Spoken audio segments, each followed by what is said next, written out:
I wish I had known that this too shall pass. Yum. You feel bad right now? You feel pissed off? You Ooh. feel angry? That's a This good too shall pass. Oh, You great. feel great?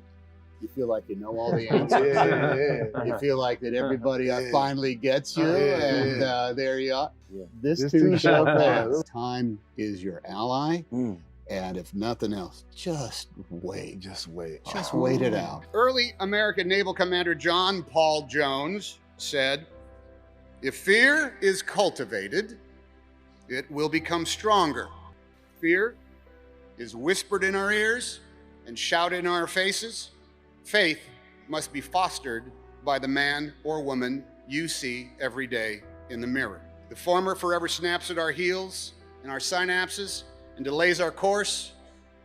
The latter can spur our boot heels to be wandering, stimulate our creativity, and drive us forward. Fear or faith, which will be our master?"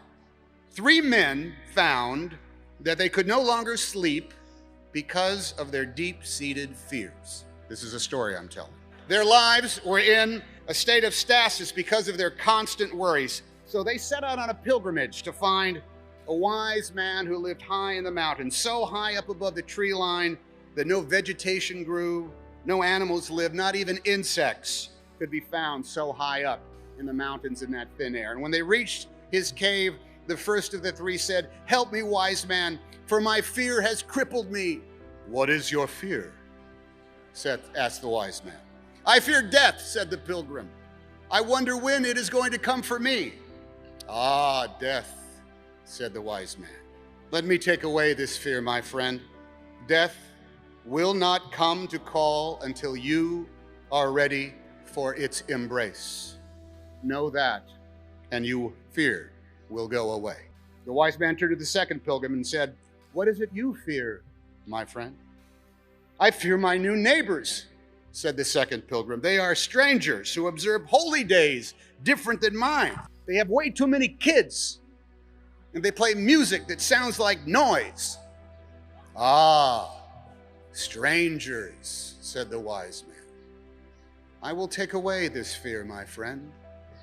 Return to your home and make a cake for your new neighbors. Bring toys to their children. Join them in their songs and learn their ways. And you will become familiar with these neighbors, and your fear will go away." Well, the second man saw the wisdom in these simple instructions and knew he would no longer fear the family who were his neighbors. The wise man turned to the last pilgrim and asked of his fear. "O wise man, I fear spiders. When I try to sleep at night, I imagine spiders dropping from the ceiling and crawling upon my flesh, and I cannot rest." "Ah, spiders," said the wise man. "No shit, why do you think I live way up here?" Your career as human beings is to stand on the fulcrum between fear and faith. Fear at your back, faith in front of you. Which way will you lean? Which way will you move? If you're as old as 29, you have a different set of chops and perspective. You have a different, believe it or not, wisdom than you did when you were 24. And I think about every 5 years, I went through some sort of process of re-examining where I was in life, as a man, as well as an actor. So it's a never-ending process, I think, of examining where you are in life as a human being, and then transposing that so it's going to be reflected in your work somehow. Do you learn something every time out? Oh, yes, without question. Sometimes you learn what not to do, in all honesty, a mistake not to make next time, but what shortcuts you can't take. Is anything missing in terms of when you look at, the sort of craft of acting that you wish you had, Oh, well, it's hard to get past the realization that you're pretending to be somebody and people are looking at you, even if it's the crew. I wish I had more basic things, more tools. I wish I'd gone through more classes. I wish I had been forced to take a dance class. I wish I had forced to get up and sing in front of people. I wish I had taken I wish I'd gone to that kind of performance school in which you have to get past the self-consciousness of not being able to do it well and still having to do it. You need to hear the most important message thus far in the third millennium. It's not a statement, but it's a request. It's not a bit of advice, but it's a plea. In fact, it's a single four-letter word: help. Help, and you will make a huge impact on the life of the street, the town, the country, and our planet. If only 1 out of 4 of each 100 of you choose to help on any given day, in any given cause, incredible things will happen in the world you live in.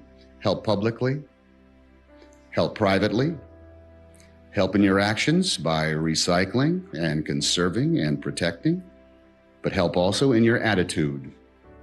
Help bring reason and respect to discourse and debate. Help science to solve and faith to soothe. Help law bring justice until justice is commonplace. Help, and you will abolish apathy, the void which is so quickly filled by ignorance and evil. Your duty is to help without ceasing. The art you create can glorify it. The law you practice can pass on its benefits. The faith you embrace will make it the earthly manifestation of your God. So do it. Make peace where it is precious. Help plant trees. Help embrace diversity and celebrate differences. In other words, help solve every problem we face. Help, and we will save the world.